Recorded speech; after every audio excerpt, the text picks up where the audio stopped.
দেখুন পেঁপেগুলো ফুটে গেছে। এতে জিরে পেঁয়াজ কুচি ফোড়ন দিয়েছি, ফোড়ন দিয়ে পেঁপেগুলো দিয়েছি, তারপরে আদা বাটা দিয়েছি, আদা বাটা দিয়ে কষিয়ে তারপরে জল দিয়েছি।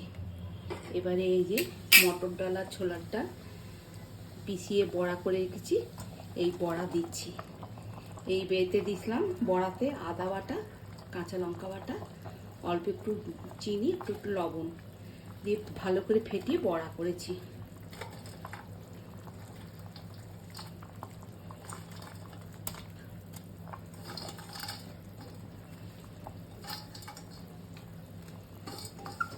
জিরে বাটা দিইনি কিন্তু কাঁচা। এবারে এতে দেব এই রোস্টেড জিরে গুঁড়ো,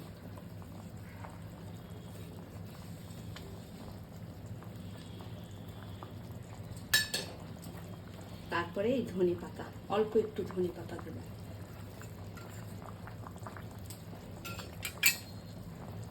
এক্ষুনি হয়ে যাবে এটা।